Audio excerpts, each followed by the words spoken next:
Nama saya Ya. Nama saya Leonardo Yatipai dari Irian Jaya. Nah, di kabupaten mana kamu? Paniai. Hah? Paniai. Paniai. Kelas berapa sekarang? Baru naik kelas 6. Kelas 6 juga. Umurnya berapa? Ya. Umurnya berapa kamu? 12 tahun. 12 tahun, lah 6 persis ya. Lantas yang dari ini Kalimantan sampai Kalimantan, ada? Kalimantan, coba ini. Yang dari Kalimantan ini, berikan.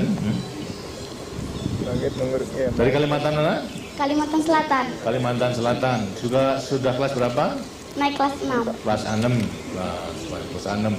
Kemudian sekarang daripada anak-anak ini ingin mempunyai cita-cita apa kelak kamu menjadi besar? Coba kamu.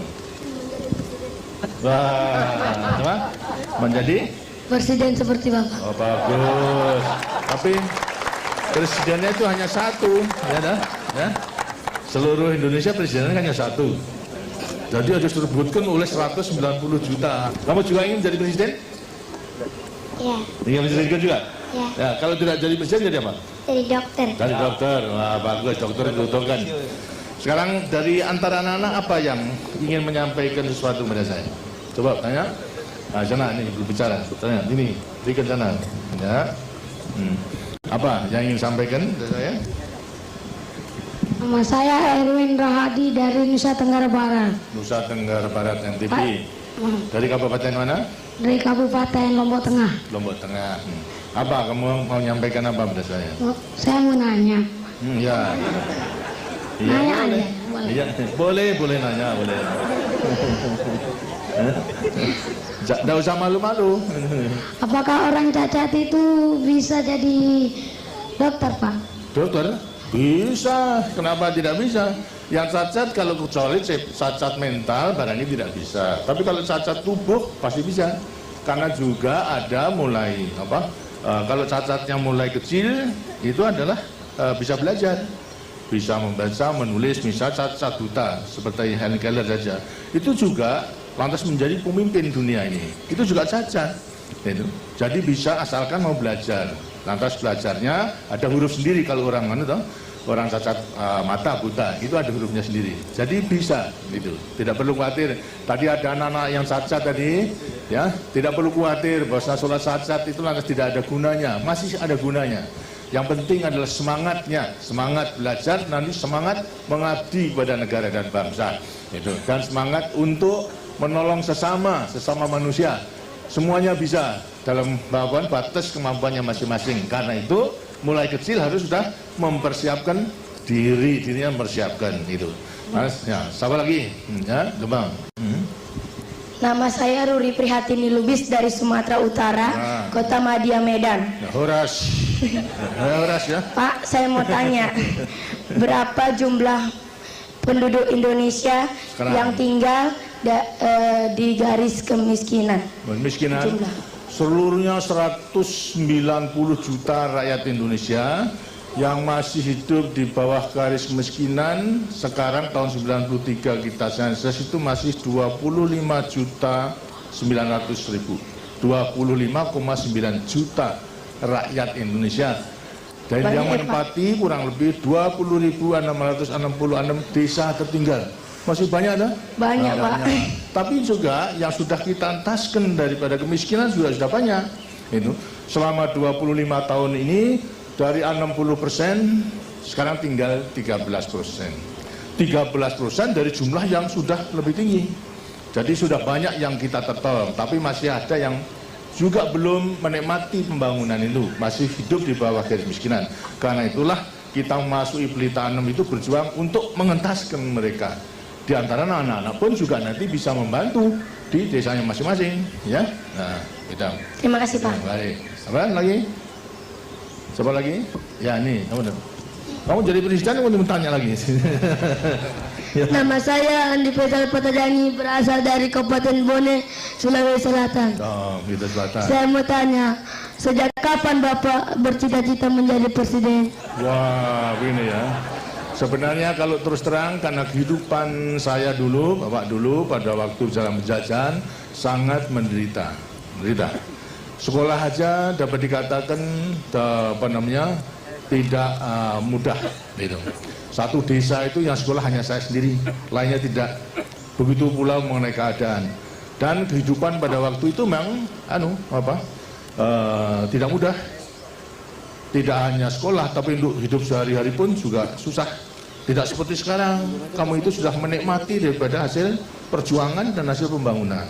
Cita-cita saya pada waktu itu hanya ingin berjuang saja, berjuang untuk membebaskan diri dari penjajahan. Dan telah berhasil, sekarang berjuang untuk mengisi kemerdekaan itu. Jadi terus terang saja, dulu saya tidak mempunyai cita-cita menjadi presiden, gitu. Nah, jadi hanya kemudian secara kebetulan, kemudian di tengah jalan berjuang ini, rakyat mempercayai pada saya untuk menjadi presiden. Itu jadi lain. Kalau kamu boleh cita-cita, tapi dulu saya tidak mungkin untuk bercita-cita menjadi presiden itu tidak mungkin. Gitu. Tapi toh di tengah jalan perjuangan Tuhan mengizinkan pada saya dengan dukungan rakyat saya menjadi presiden. Gitu. Ya, terima kasih. Terima kasih. Lagi, ya. Ini, segitu nih, coba. Apa? Nama saya Hamli dari Provinsi Sulawesi Tengah, Kabupaten Bangkai. Saya mau tanya, mengapa presiden di Indonesia cuma satu, padahal Indonesia sangat luas? Ya terang gitu. Nanti kalau presiden itu hanya satu untuk memimpin negara dan bangsa itu. Kalau sampai 2-3 itu, nanti lantas tidak bisa berjalan dengan baik.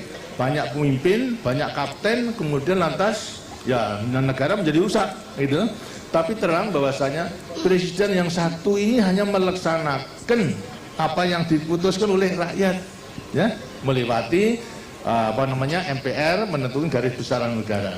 Walaupun satu, tapi sebetulnya terikat kepada garis besaran negara, terikat kepada Pancasila, terikat pada Undang-Undang Dasar 45. Jadi memang tidak boleh, menurut undang-undangnya memang hanya satu, tidak boleh satu aja hanya untuk 5 tahun. Setelah 5 tahun boleh dipilih lagi untuk berapa? 5 tahun. Setelah 5 tahun, kemudian lantas pertanggungjawaban bisa juga dipilih lagi untuk berapa? 5 tahun. Begitu seterusnya, ya.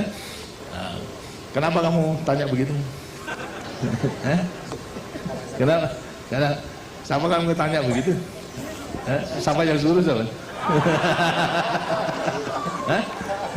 Karena hanya ingin tahu saja. Nah, kalau di rumah juga begitu, kan tidak ada bapak 2-3, ya toh?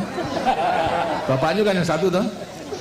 Nah ya, yang memimpin rumah tangga ini bapak, hanya satu juga. Ya. Sama lagi ini, ya, ini yang kali ginian. Nama saya Sakinah dari Kalimantan Selatan, Kota Madia, Banjarmasin. Saya mau tanya Pak, apa wanita itu bisa jadi presiden? Bisa sama hanya dimana? itu, sama, boleh. Dan harus sekolah di mana Pak? Hah? Ya, sekolah sama saja persyaratannya, menjadi pemimpin yang mampu menguasai ilmu pengetahuan dan juga bertabiat baik itu, serta berpegang teguh kepada dasar-dasar perjuangan kita, Pancasila, Undang-Undang Dasar 45, garis besar negara, dan mengabdi kepada negara dan bangsa. Jadi boleh saja, itu. Kamu juga boleh menjadi cita-cita menjadi presiden. Kalau tidak menjadi presiden Republik Indonesia, yang menjadi presiden salah satu perusahaan itu bisa. Banyak. Kalau presiden perusahaan itu banyak, tidak hanya 1-2, tapi banyak, gitu ya. Ya. Kamu di. Nama saya Irtada dari daerah istimewa Aceh, Kabupaten Aceh Tengah. Saya mau tanya, apakah hobi Bapak waktu kecil? Apa? Apakah hobi Bapak sewaktu kecil? Hobi saya bertamuker, seperti tadi katakan, hobi saya sebetulnya hanya main-main sesuai dengan dengan keadaan. Kalau sepak bola aja tidak pakai bola sekarang, dulu pakai jeruk itu yang dibakar kemudian ditendang gitu. Gitu. Buah jeruk tahu? Buah jeruk itu kemudian dipanasi menjadi lunak loh. Nah itu yang ditendang ke sana kemari karena tidak mungkin membeli bola pada waktu itu karena sulit daripada kehidupannya. Ya, hobinya gitu main-main sama teman-teman gitu, sehingga teman-temannya Bapak juga banyak gitu. Nah, ini silakan lagi. Ya, Abang. Nama saya Anggun Setiarini dari Jawa Tengah, Kabupaten Kebumen. Maaf Pak, saya mau tanya pada Ibu. Ibu, apa? Ibu, ini ibu. Apa? Ya apa tak? Tanya apa? Bu, menurut Ibu, Anak yang sehat dan baik serta bahagia itu yang bagaimana? Yang sehat dan baik itu yang bagaimana? Yang sehat yang baik. Ya. Anak yang sehat dan baik itu adalah anak yang tidak sakit-sakitan, ya toh? Sehat, tidak sakit-sakitan. Yang baik itu yang selalu berbuat baik dan takwa kepada Tuhan Yang Maha Esa, berbakti kepada orang tuanya, dan berguna bagi nusa, bangsa, dan negaranya. Dan percaya pada diri sendiri untuk dapat melaksanakan segala macam pekerjaan maupun tugas apapun yang diberikan itu dapat dilaksanakan dengan baik. Ya. Terima kasih. Dari keinginan saya selalu cari kesempatan untuk balas budi kepada rakyat Indonesia yang baik itu. Nah sekarang balas budi itu saya nyatakan, saya wujudkan dalam rangka mensukseskan pembangunan itu. Ya, nah, baik, terima kasih. Saya kira sudah banyak. Nah ini dari yang Nama saya Sardi dari Sulawesi Tenggara, Kabupaten Kendari. Saya mau tanya, bagaimana cara merawat kesehatan yang baik? Cara merawat kesehatan yang baik. Yang baik itu tentunya Bapak dan Ibu juga akan beri petunjuk pada waktu kecil, tentu harus dipatuhi, ya. Harus cukup makan, serta juga bergizi, tapi juga jangan berlebihan. Kemudian juga daripada larangan-larangan yang diberikan oleh Bapak dan Ibu yang mengganggu kesehatan juga harus dipatuhi. Jangan kemudian jangan makan terlalu banyak sambal, tapi sambelnya banyak, ya. Perutnya kemudian menjadi murus, itu kan berarti lantas menjadi sakit nanti, nah, begitu kalau kemudian lantas ada rasa sakit, harus segera tanya kepada yang ahli, kepada Menteri Kesehatan, kepada dokter, maupun juga kepada teman-temannya itu yang sudah mengetahui. Jadi jaga dengan baik, makannya dijaga, kemudian juga istirahatnya dijaga, lantas juga kerjanya juga dijaga, terus ada keseimbangan namanya, ya. Nah, siapa lagi? Konser lagi, bentar lagi, ya boleh, dari Nama saya Leonardo.